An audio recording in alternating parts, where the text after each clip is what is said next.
में 6 भारतीय कंपनियां भी है। इसके अलावा चीन की 7, यूएई की 6, हांगकांग की 3, तुर्की और रूस की एक कंपनी भी शामिल है। अमेरिकी विदेश मंत्रालय ने इन प्रतिबंधों की घोषणा की। मंत्रालय का कहना है कि इन कंपनियों ने 2024 में ईरानी मूल के 1000 करोड़ रुपए से ज्यादा के उत्पाद यूएई के रास्ते मंगवाए।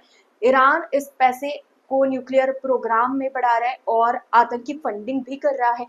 मंत्रालय ने इसे अमेरिकी प्रतिबंधों का उल्लंघन बताया। ईरान पर 2018 से प्रतिबंध है। अल्केमिकल सॉल्यूशंस प्राइवेट लिमिटेड इस पर सबसे बड़ा आरोप है। कंपनी ने जनवरी से दिसंबर 2024 के बीच $84 मिलियन से ज्यादा के ईरानी पेट्रोकेमिकल उत्पाद आयात किए। ग्लोबल इंडस्ट्रियल केमिकल्स लिमिटेड जुलाई 2024 से जनवरी 2025 तक कंपनी ने $51 मिलियन से ज्यादा के ईरानी मेथनॉल सहित अन्य उत्पाद खरीदे।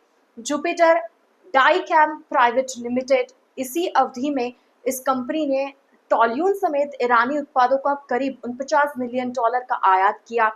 Ramniklal S Gosalia and company इसने करीब $22 मिलियन के पेट्रोकेमिकल्स खरीदे, जिनमें मेथनॉल और टॉल्यूइन शामिल है। परसिस्टेंट पेट्रोकेम प्राइवेट लिमिटेड अक्टूबर से दिसंबर 2024 के बीच कंपनी ने $14 मिलियन का ईरानी मेथनॉल आयात किया। कंचन पॉलीमर्स इस पर 1.3 मिलियन के ईरानी के ईरानी पॉलीइथिलीन उत्पाद खरीदने का आरोप है। यह प्रतिबंध ईरान पर अमेरिका की मैक्सिम प्रेशर की नीति पर हिस्सा बनाया गया है।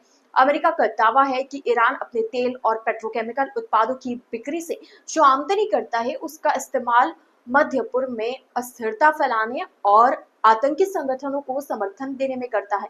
अमेरिका ने कहा कि प्रतिबंधों का मकसद सजा देना नहीं बल्कि व्यवहार में बदलाव लाना है। प्रतिबंधित कंपनियां अगर चाहे तो अमेरिकी ट्रेजरी विभाग से प्रतिबंध हटाने की अर्जी दे सकती है।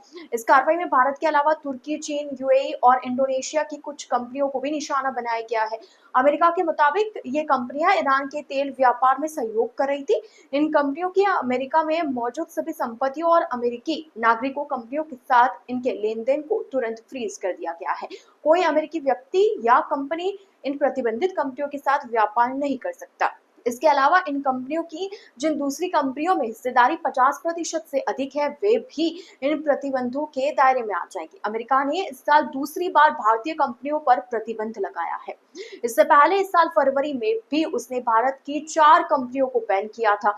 इन कंपनियों पर भी ईरानी पेट्रोलियम प्रोडक्ट्स की बिक्री और ट्रांसपोर्ट में मध्यस्थता का आरोप लगाया गया था।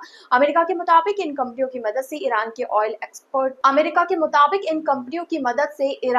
एक्सपोर्ट को अवैध शिपिंग नेटवर्क के जरिए अंजाम दिया जाता है। इन चार भारतीय कंपनियों में Flux Maritime LLP Navi Mumbai, BSM Marine LLP Delhi NCR, Austin Ship Management Private Limited Delhi NCR और कॉस्मोस लाइंस इंक तंजावुर शामिल थी।